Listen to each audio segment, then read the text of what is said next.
May ibinunyag na pasabog ang kampo ni na Jojo Nones at Richard Cruz, dalawang independent contractors ng GMA Network, na inireklamo ng kampo ni sparkle artist Sandro Mulak hinggil sa umano'y pangmomolestya sa kanya sa isang hotel matapos ang pinag-usapang GMA Gala noong Hulyo.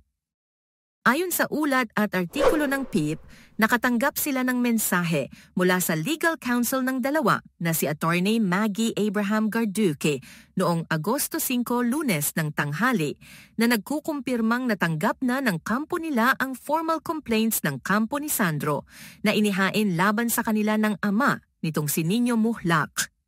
Binigyan daw sila ng 5 araw para sagutin ang mga alegasyon o tanong laban sa kanila.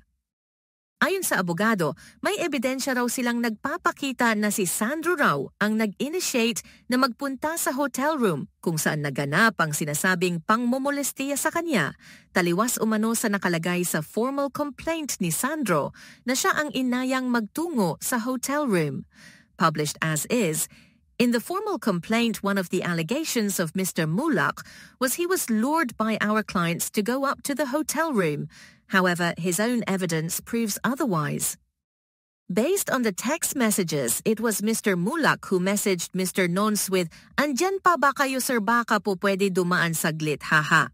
Hanggang doon lamang daw ang naging sagot ng abogado at wala nang ibang detalyeng ibinigay kaugnay sa tunay na nangyari sa loob ng hotel room. Isa pa raw sa mga nilinaw ni Attorney Margie, sexual harassment daw ang isinampang kaso laban sa kanyang mga kliyente at hindi rape. Samantala, wala pang tugon, reaksyon o pahayag ang kampo naman ni Sandro kaugnay sa mga naibigay na detalye ng abogado ng kanyang mga inirereklamo. Bukas ang balita sa kanilang panig.